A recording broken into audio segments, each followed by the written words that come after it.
السلام عليكم ورحمة الله وبركاته. أهلا بكم معنا في فيديو جديد إن شاء الله. النهاردة هتكلم عن الجزء الثاني من بالورقة والقلم. وكنا اتكلمنا المرة اللي فاتت عن المقارنة ما بين الزمالك والأهلي من حيث المباريات والأهداف واللي عليه في آخر 7 مباريات، وظروف الزمالك والإقالات وإدارته والكلام اللي اتقال، وإزاي الأهلي محافظ على إدارته وكلام من ده.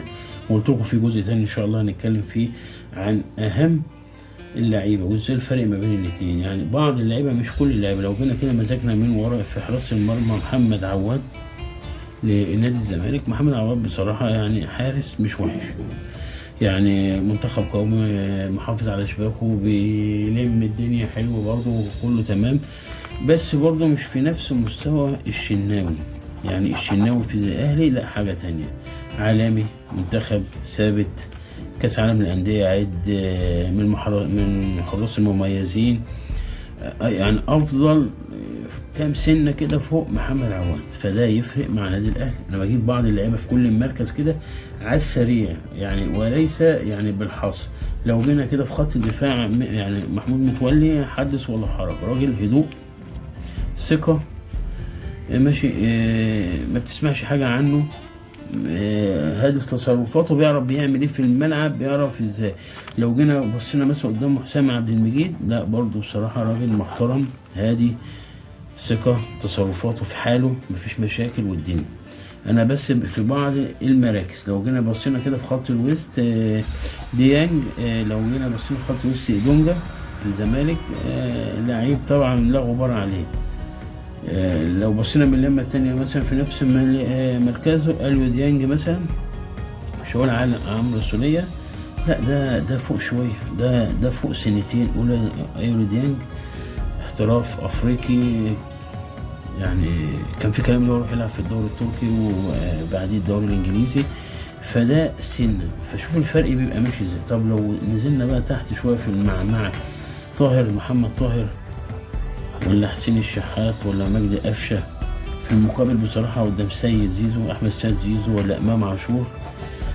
بصراحه انا بقول لا، احمد سيد زيزو بصراحه حاجه تانية، في حته تانية. وامام عاشور لو يبطل النرفزه والغيظ والهاهي الحزقانه اللي عنده دي شويه، ده هيبقى احسن لاعب في مصر امام عاشور ده. لا حسين الشحات لا، كفايه عليه كده. طاهر، محمد طاهر برضو لا، مجدي قفشه لا، يعني. فانا بتكلم كده فتحس يعني انا كده ماشي كلاعيبه الزمالك لا، احسن من لعيبه الاهلي لغايه دلوقتي. لو جينا بصينا برضو سامسونج، لا سامسونج ده مش عارف ماركة تلفزيون ولا ايه، ولا هم بينطقوه اصلا افريقي ده، لا ده بالسلامه. ده المفروض كان يلعب في مركز شباب، اي مركز شباب. سافيو في لاعب النادي الاهلي، ده بقى مش ده حكايه، ده مش ده سامسونج قلنا مركز شباب، ده لا، ده كان يلعب، يعني يلعب في الشارع ارحم له. بصراحة دي صفقة فاشلة زي ده. وفي ابراهيم نضاي برضو وكلام من ده، ومش عارف جه قبل كده ايه. خط الهجوم لو بصينا مثلا، انا هتكلم بس على محمد شريف والله يعني مش على سطر وساب 10.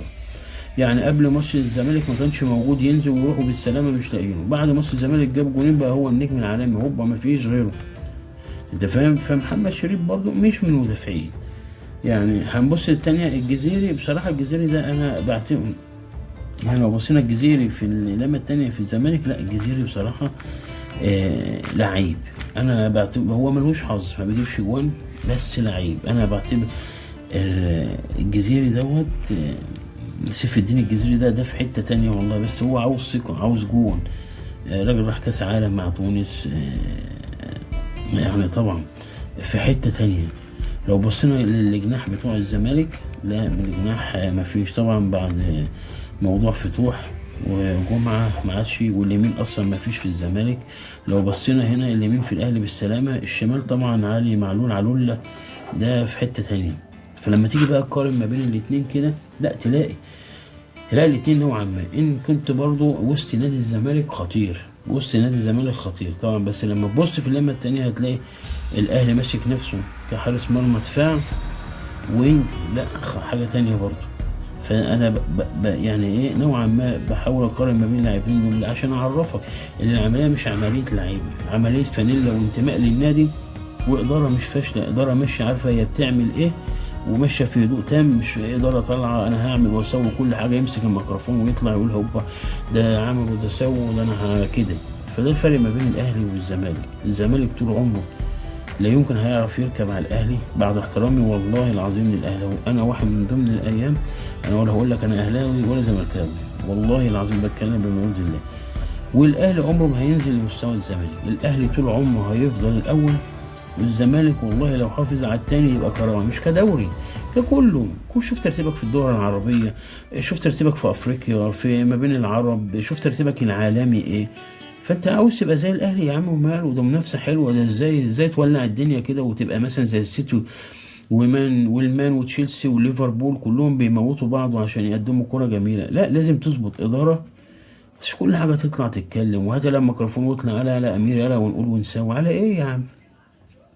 فده الفرق ما بين الزمالك والأهلي. عمر الزمالك ما ينصلح حاله بالطريقة دي. وده كل ما لدينا في الفيديو، والسلام عليكم ورحمة الله وبركاته.